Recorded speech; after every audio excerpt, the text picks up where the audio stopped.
vamos pro chá das 5 com a Lude. Hoje, chazinho com Van Gogh, olha. Cada dia eu tô achando o máximo. Cada dia eu chego aqui com uma xícara diferente. Eu tô achando uma delícia, porque eu tô curtindo esse momento aqui. Eu acho muito gostoso vir aqui falar com você. Falar, né? E Thiago, tudo bem, Thiago? Vem tomar um chazinho comigo, Thiago. A gente já teve reunião mais cedo, né? Chá das 5, toda quinta-feira, às 5 da tarde, eu venho bater um papinho aqui, papinho rápido, uma provocação para essa mulherada linda que tá por aí. O Thiago tá acostumado, né? A estar só no meio das mulheres, né, Ti? Coisa fofa. Hoje, tem muita mulher vindo falar comigo que tá se sentindo muito insegura, que estão estressadas. Nós estamos vivendo em tempos difíceis, em tempos de insegurança. Como que a gente se mantém firme, né? Firme emocionalmente diante dessa essa avalanche de coisas que fogem ao nosso controle, que não estão na nossa mão, que a gente não consegue, né, dominar. As coisas saíram daquela zona de conforto que a gente estava antes, elas estão se movimentando de uma maneira que a gente não tinha previsto lá atrás, e isso gera muita insegurança. E muitas mulheres estão vindo falar comigo agoniadas, apreensivas, sem saber para onde correr, e isso está gerando um estresse, está gerando muito sofrimento, né? Isso está gerando uma dor que não necessariamente precisa ter dor, né? Então, uma das coisas que eu quero reforçar bastante aqui hoje para te provocar é como entrar em ação. Então, eu gosto muito de uma palavra, e você sempre está me vendo falar dessa palavra, que é a inovação. A inovação é uma ação nova, né? Então, como que a gente vai inovar? Quando a gente tá enxergando um problema por um mesmo foco, tá enxergando o problema de uma mesma maneira, a gente não consegue enxergar tudo daquilo. Então, a minha xícara de chazinho, né? Tem uma imagem, né? Uma tela do Van Gogh aqui printada na xícara. Beleza, e se eu fixar a minha concentração somente nessa xícara e ficar olhando para ela, olhando os detalhes, olhando para tudo, se eu mantiver o meu foco aqui, muito provavelmente o que vai acontecer? Eu vou começar a não enxergar o que está ao meu redor, ou eu vou ver, mas sem muitos detalhes. Sabe quando você fixa o olho num ponto? Faz esse exercício na sua casa ou onde você estiver. Fixa o seu olhar num pontinho. Você vai sentir a presença do resto, vai até ver o resto, mas vai enxergar esses outros objetos, essas outras coisas desfocado. E é aí que entra esse processo da inovação. Ei, Juscelma, seja bem-vinda. Quando a gente, então, em vez de eu ficar só olhando para essa xícara, só para esse ponto que você estava olhando, quando eu amplio o meu olhar, eu já começo a perceber mais de 2, 3, 4, 5 coisas nesse meu olhar. É só levantar um pouquinho e abrir os horizontes. O Thiago, falei hoje mesmo sobre inovação para uma paciente. Olha, então nós estamos em sintonia, Thiago, porque o mundo está precisando de inovação, né? Então, quando você amplia, né? Quando você desfoca... Eu lembro que eu já contei aqui, né? Eu era atleta profissional quando eu era adolescente, lá atrás. E aí, o meu técnico, né? Quando a gente jogava, eu jogava basquete, e aí eu era boa na defesa. Então, eu tinha que ficar lá, agachada e olhando. E ele sempre falava assim, olha as laterais. E aí ele ensinava isso. Voltou. Ei, Aninha! Então, quando eu jogava basquete, o técnico treinava a gente, não só fisicamente. Ele treinava e ele treinava esse olhar nosso. Ele falava assim, ó, enxerga pelo lado aqui, ó. Então, a gente tinha que ficar olhando para frente, né? Então, assim, ó, como se eu estivesse olhando para frente, para o ponto, para o time adversário. Mas aqui, ó, tinha gente passando, fazendo o jogo para receber a bola.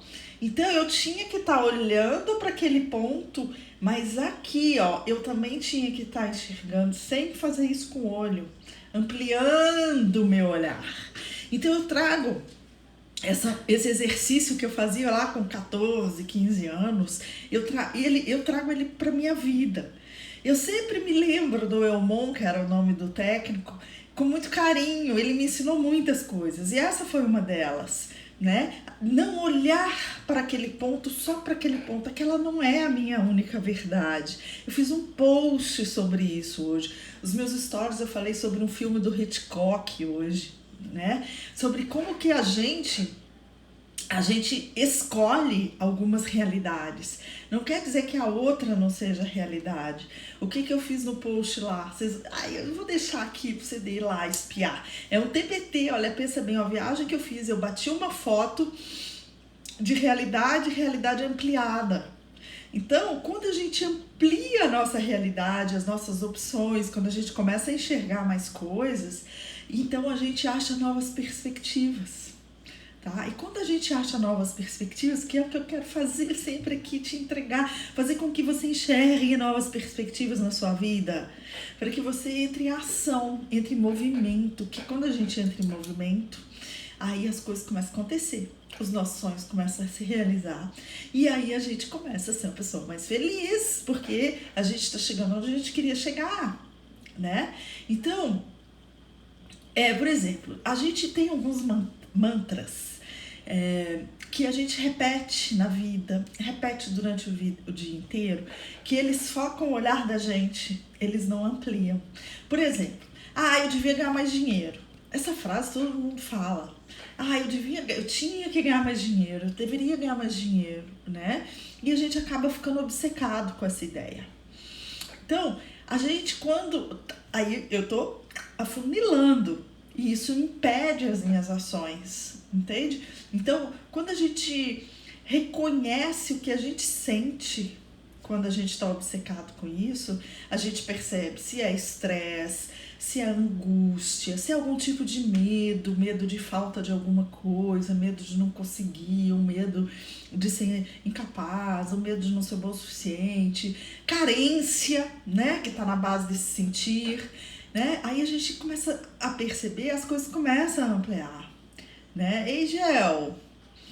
Então, uma não aceitação, ela surge de quem que você é e também da situação que você tá.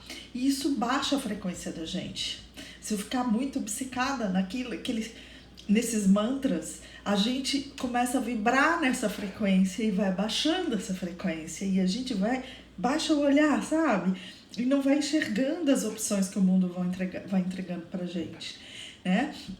E aí o que acontece? As novas ideias fecham. Gente, deixa eu só... Que aqui, ó, é um liga e desliga do ar-condicionado. Eu desligo, fica um forno. Eu ligo, fica um gelo. Isso acontece com todo mundo. Me diz isso, não acontece com você. Isso aí, Thiago, infinitas possibilidades, né?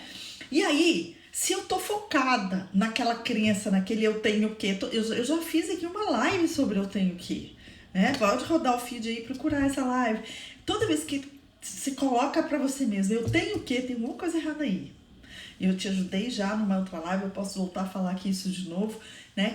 A identificar esse eu tenho que. Então, quando a gente entra nisso, as novas ideias se fecham, as infinitas possibilidades que o Thiago está trazendo, elas não aparecem, porque eu tô funilada naquele ponto, né? Naquele meu olhar, naquela minha perspectiva, numa realidade, sim, mas uma realidade reduzida, né? Aí essas minhas ações, elas vão se tornando o quê? Contraproducentes. Eu fico remando em volta de mim mesma, sabe? Parece que a gente faz, trabalha um monte e não anda, né? Porque você tá remando em círculo mesmo. Então, como que você se sentiria sem esses pensamentos? Você se sentiria melhor, mais leve, mais, né? É através desse sentimento de como que você se sente que a gente vai dar a volta por cima, né? Vai vibrar na abundância e vai fazer o que precisa ser feito. Não é sentar e falar assim, agora então as infinitas possibilidades todas vão chegar para mim, né? Você percebe que isso é a fase, é a base do seu fazer diferente, sem você perceber. Então essa inovação, né, é agregar na vida inovação, ação nova, que advém desse novo olhar, dessa nova postura de olhar, né, é que vai agregar esse novo na vida da gente. Sabe, não é mais tempo de fazer o que a gente sempre fez do mesmo jeito que fez. Isso, o nome disso é tradição. Acho que essa pandemia, ela veio quebrar isso, né? Ela veio quebrar e repensar algumas tradições. Elas devem permanecer e outras, elas devem ser transformadas. São essas novas ideias que chegam, né? Então isso vai tirar a gente daquela zona de conforto do eu sempre fiz assim, sabe? Eu chamo de síndrome de Gabriela. Eu nasci assim, eu sempre fui assim, não sei a letra, mas, né? Não precisa, isso é tradição. Então, se os tempos estão, é um tempo de insegurança, é hora então de, em vez de eu embarcar nesse sentimento de insegurança, eu ampliar o meu olhar, né? Eu ampliar formas novas para que eu faça aquilo que eu sempre fiz de um jeito, eu vou ter que fazer de outro jeito. Coisa simples, gente. Né? Tem muitas mães aqui, por exemplo, que se queixam tarefa de filho, o trabalhar online com o cachorro latindo, um monte de coisa que antes era simples, era sempre trivial, agora não é mais. Entende? Então assim, por exemplo, eu já trabalho online há 6 anos, só dentro, eu brinco que eu vivo dentro dessa caverna aqui há 6 anos, né? E aí, o que aconteceu quando começou a pandemia? Os meus filhos moram em outra cidade, né? Uma trabalha, tudo. E o meu filho, que tá fazendo psicologia, inclusive vai se formar agora, ele ficou sem aula e teve aula online. Então, para evitar custos, essas coisas, veio da cidade que ele mora para ficar em casa. Então, aquilo para mim mexeu completamente com a minha estrutura. Eu tinha gente em casa de novo. Com essa brincadeira, meu marido começou a vir mais cedo para casa para ficar mais com ele. Aquilo mexeu. Eu tinha que fazer comida para 3 pessoas. Aí, às vezes, eu chegava, meu filho já tinha feito a comida, ele adora cozinhar. E cozinha muito bem. Aí ele já tinha feito, e aí eu queria fazer uma dieta e não tinha nada de comida de dieta. Então são pequenas coisas que, se a gente se enrijecer, a gente sofre. Não é? Isso é diferente de aceitação. São coisas diferentes. Inovação não é o mesmo que aceitação. Então, como que você vai inovar na sua vida sem se subjugar, sem deixar, sem passar por cima, né? Deixa eu ver aqui, exato, Lud, já tive essas inseguranças e, unindo com o que você falou sobre a ação, esse impulso da ação me fez superar toda essa insegurança. Eu sou, gente, eu sou a favor, eu tenho uma frase que é atitude. Quando a gente tem atitude frente às coisas, frente à vida, frente ao que nos é colocado, a vida entra em movimento, né? E ter atitude, muitas vezes, não precisa... isso é louco, agora é um paradoxo, tá? Às vezes, eu ficar inerte, imóvel e não agir é uma atitude, entende? Às vezes, tem gente que sempre tem que se colocar, tem sempre que dar a sua opinião, tem sempre que ser do jeito dessa pessoa, tarará, tarará. Às vezes, para que essas infinitas possibilidades cheguem, vamos trazer inovação de uma maneira diferente. Talvez a não ação, a não atitude me coloque em movimento, coloque a minha vida em movimento, faça com que o ao redor de mim fique em movimento. Eu tô falando isso porque tem muita gente, muitas mulheres estão se sentindo sobrecarregadas, o peso ficou nas costas dela, tudo o trabalho, estão trabalhando mais, tem mais responsabilidade com filhos, etc, etc, etc.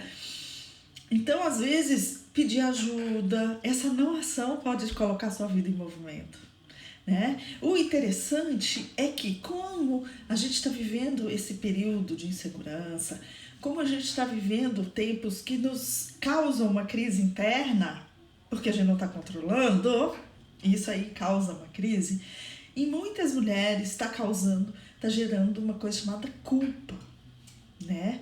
E culpa não leva a gente a lugar nenhum. A culpa faz a gente repetir as mesmas ações, porque ela é como se essa culpa justificasse o que eu sempre fiz. Entende? Uma coisa aqui. Deixa eu só tomar um golinho do chá. Isso aqui já começa, né? Desculpa, né? Como eu operei lá a língua, às vezes eu fiquei com a sequela de deglutição. Mas vamos lá. Vamos voltar aqui. Muitas vezes, quando eu vou me deixando levar por eu sempre fiz assim, vou fazer sempre assim, isso pode me causar culpa. Ai, como se eu fosse responsável por aquilo que está acontecendo, ou a não responsável, né? Isso vai gerando um peso e uma culpa. Só que a culpa não leva a gente para lugar nenhum. Às vezes a gente fica agindo, é como se a gente estivesse nadando contra a correnteza. Não, a culpa, ela só faz a gente sofrer, tá? Então eu não vou entrar em conceitos lá profundos de conceito de culpa. Eu quero só te cutucar aqui para você entender que a culpa, ela até às vezes bom sentir culpa, sabe? Assim, quando a gente assim, ai, eu me sinto tão culpada por não fazer tudo que o meu filho quer, mas isso me gera uma posição de conforto, que aí eu acabo não fazendo tudo, entende? Não que você tem que fazer tudo que seu filho quer. Então, ela te coloca numa posição confusa e aí você acaba sofrendo, tá? Porque muitas vezes, o que acontece? A gente é movido a expectativas. E aí, no meio do caminho, muitas vezes a gente descobre, ou no final, ou nunca descobre, que essas expectativas nem são nossas. As expectativas são de outras pessoas, né? Então, de quem realmente são as expectativas daquilo que você faz? Se você, não estou rendendo tanto no trabalho, as expectativas, você está frustrada por não estar rendendo tanto no trabalho por você mesma ou por alguém? Por quem? Entende? Então são expectativas que a gente vai colocando sobre nós mesmas que vão pesando, que vão nos fazendo sofrer, né? E aí muitas vezes gera essa culpa, que é uma coisa assim, entre a humildade e um pouco de arrogância, né? Eu vou dar conta. E aí eu acabo manipulando um outro numa capa de que, eu tô fazendo isso pro seu bem, eu tô fazendo isso porque eu te amo, porque eu gosto de você, então, né? Então, como resgatar quando a gente descobre que as expectativas são dos outros é osso, né? Exato, porque aí às vezes a gente vê que tá vivendo uma vida que não é aquela que a gente escolheu. Isso é um babado, assim, né? Nas terapias a gente trabalha isso mais profundamente, porque tem um limiar aí, ó. Quando a gente vive com outras pessoas, quando a gente se relaciona com outras pessoas, é natural que a gente tenha expectativas comuns, coletivas, né? Então, o que acontece? A gente tem uma expectativa. Eu acabei de casar e tenho uma expectativa de morar numa casa, um casal junto, os dois unidos, felizes para sempre, né? Então, é uma expectativa conjunta. Eu coloco a minha energia nessa expectativa. Ela é do outro e é minha também. Ela é dos dois. Ou 3, ou 4, quando a gente tem filho, quando tem mais gente morando junto. No trabalho, as expectativas. Nós temos uma meta para cumprir aqui, de vendas no trabalho. E aí todo mundo tá ali junto. Então a expectativa do chefe, da empresa, do colega e a sua também. Aí tá tudo bem, porque você tá botando a sua energia. Agora, quando você é tipo Maria vai com as outras, e o meu marido quer que eu emagreça, mas eu tô bem assim. Aí dá zigue-zague na cabeça da gente. Aí tudo desmilingua, né? Porque eu vou viver em função do que o outro quer pra mim, né? Hoje eu tava conversando à tarde, até gravei um vídeo que eu vou botar depois no IGTV aqui, o tanto que às vezes as mães querem que os filhos tenham uma determinada profissão, ou sigam uma carreira profissional de uma determinada maneira.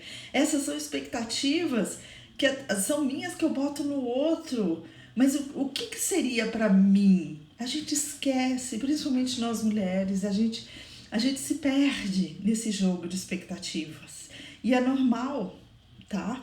É normal e é um exercício grande de vigilância, para que a gente não caia nessa. Eu ri aqui porque eu lembrei do exercício que a Adriana passa sempre, que ela passa assim, sabe o orai e vigiai? Né? Orai e vigiai. Então pensa sua mãozinha, é um olho. Orai e vigiai, tô vigiando, né? Tô vigiando, esse aqui é meu olho, tá vigiando. Então eu tô orando e vigiando. Aqui, ó.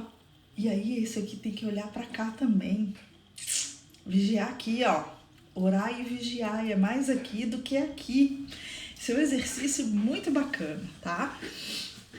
Então, se a gente tá falando como se manter firme, né, em tempos de insegurança, é orar e vigiar. Como que eu tô? Como que eu vou resgatar o meu bem-estar? Porque eu vejo as mulheres assim, ó. Quando eu digo, você tem que estar bem para ajudar o outro, para transmitir isso para o outro.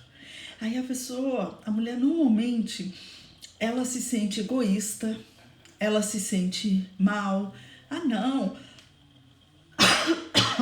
Desculpa, gente, tomar mais um golinho do chazinho hoje de tomilho. Falo muito, né? Então, como resgatar o seu bem-estar? Você tem que estar bem. As mulheres... Lembra da culpa que eu falei lá antes, né? As mulheres se sentem culpadas. Não, se eu olhar pra mim, eu vigiar, né? O exercício que eu passei. Se eu me vigiar, se eu olhar pro meu bem-estar... Emília, belezinha. Então, se eu me vigiar, eu vou cuidar de mim. Eu vou perceber que eu preciso estar forte, que eu preciso estar bem para que isso reverbere e a minha família fique bem, as pessoas que eu amo fiquem bem, meu trabalho fique bem, né? Então, a gente tem que desenvolver esse olhar, tá? Que vai fazer a gente florescer o bom, sabe? Chega desse modelo de que o herói, sabe se aquela heroína, o herói é o que sofre. Não, o herói não é o que sofre. O herói é aquele que sente, sofre e encontra saídas. Percebe? O herói não é aquele que fica no sofrimento. Por isso que a gente acha que a pessoa é uma heroína. Pensa nos heróis mitológicos. Ele sofre, ele é sensível, mas ele encontra uma saída de resolver aquele sofrimento. Isso é ser herói. A gente tá confundindo, as mulheres estão confundindo e achando que ser herói é ficar na lamentação e ó Deus, ó vida, ó céus, né? Não, isso é chatice, né? Isso, Lilian, que demonstra a presença, né?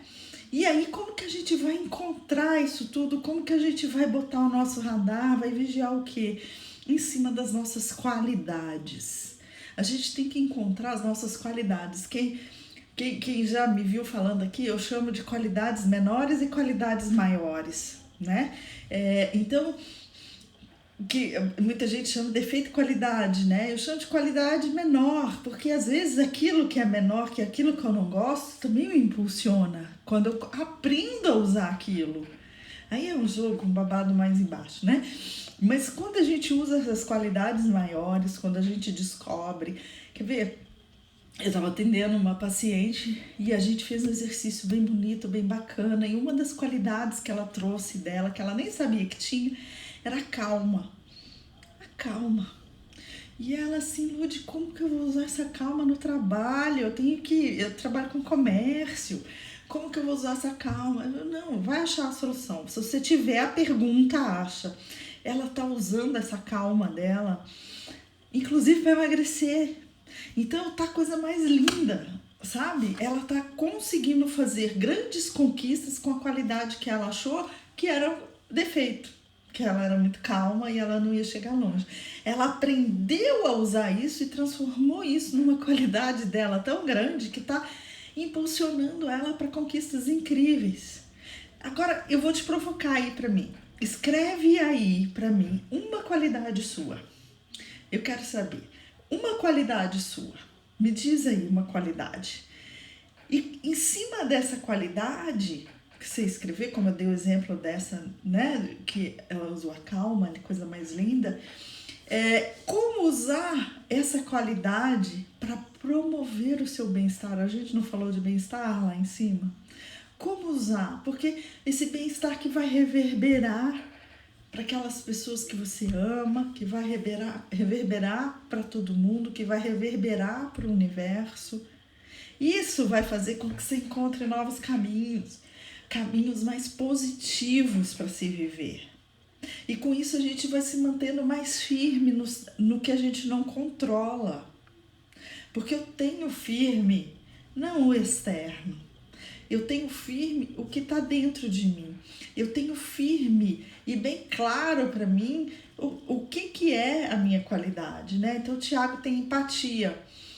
E o Tiago tem mais, ele tem a simpatia também, né? Então ele tem empatia, ele se coloca no lugar dos outros, ele entende como o outro sente, ele tem esse canal aberto com o outro, e muito aberto.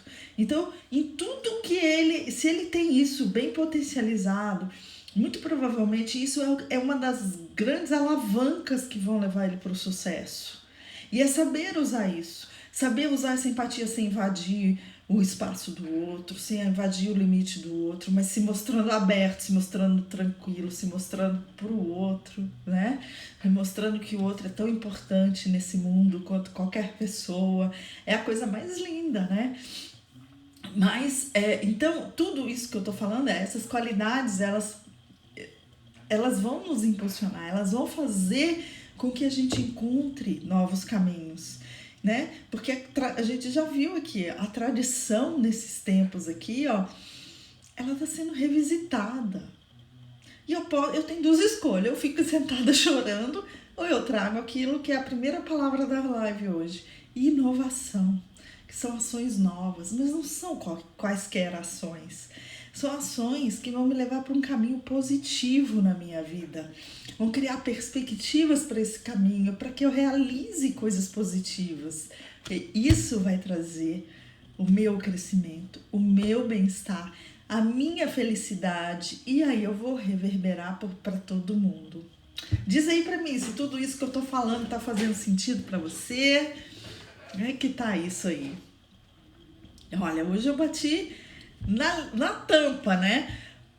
Que eu falo que eu gosto de fazer de 20 a 30 minutos o nosso bate-papo. Mais do que isso, normalmente quando fica para reprise, principalmente, as pessoas acabam não vendo, é bastante coisa. Quem chegou agora, Mariana, Julie, a Luciana, Batom Bikes, Dilene. Assiste, eu vou deixar gravada essa live, tá? Assiste, porque eu tenho algumas dicas aqui, ó, bem legais para que você se mantenha firme, né? Nesses tempos aí que deixa a gente meio... que não tão, parece que a gente tá pisando em gelatina, né? Agradeço demais o Chá das 5 com você. Estou revisitando vários conceitos aqui hoje. Obrigada, Thiago. Que bom que fez sentido para ti. Muito bom, muito bom. Quinta que vem, tô aqui de novo para o Chazinho das 5. Vamos ver de que chá que eu vou trazer aqui pra gente bater esse papo. E manda mensagem para mim, dê sugestões. Muito obrigada. Amei estar aqui com você. Quinta que vem, às 5 da tarde de novo, viu? Até mais.